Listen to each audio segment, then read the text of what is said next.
Samantala, nananatili pa rin ang posibilidad na maging isang bagyo ang low pressure area na binabantayan sa loob ng PAR. Kaya naman, alamin natin na ang update sa lagay ng panahon lalo pat nagpapaulan din ng habagat at localized thunderstorm. Ihahatid sa atin yan ni Pag-asa Weather Specialist John Manalo. Magandang hapon po sa ating mga taga-subaybay. Kasalukuyan na yung minomonitor natin na low pressure area ay binabaybay yung eastern coast ng Bicol region. Sa kasalukuyan, ito ay nasa coastal waters ng Siruma, Camarines Sur. Ito ay gagalaw pa northwest at papalapit dito sa eastern coast naman ng Quezon Province.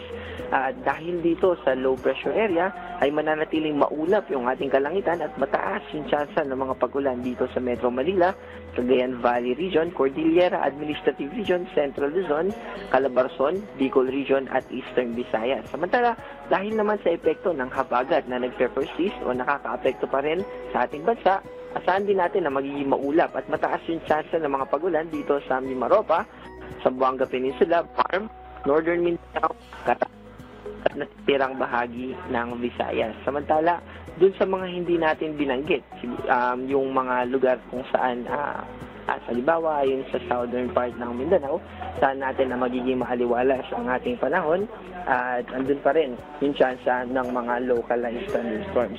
Also, meron tayong nakataas na weather advisory at ito yung mga lugar na kung saan ay makakaranas tayo ng mga pag-ulan na abot ng 50 hanggang 100 millimeters. Ibig sabihin nito, posible yung mga flash floods or yung mga localized na floodings. At dito po sa ating latest weather advisory, yung Quezon Province ay maaaring makaranas ng 100 to 200.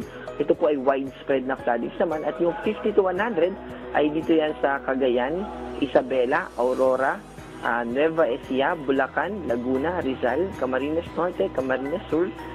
Dahil yun sa LPA, at dahil naman sa Southwest Monsoon ay 50 to 100 millimeters din yung ating inaasahan sa Palawan, Occidental Mindoro at Antique.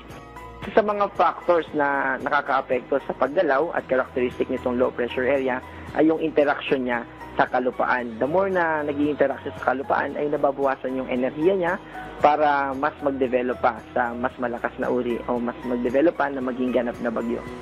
Po, sa kasalukuyan ay nakikita natin na itong low pressure area ay mananatiling makakaapekto sa atin ngayong araw at bukas. Pero by Friday ay magiging mas konti na.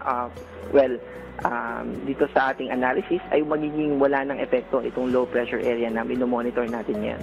Sa kasalukuyan ay wala na tayong iba pang minomonitor na low pressure area bukod dito sa binabanggit natin.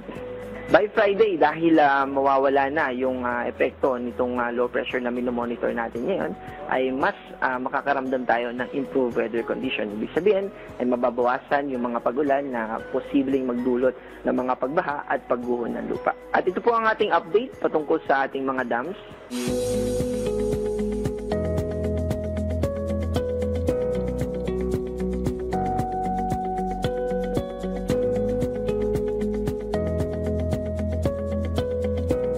At ito po yung ating update mula sa DOST Pag-asa. Salamat po. Maraming salamat Pag-asa Weather Specialist John Manalo.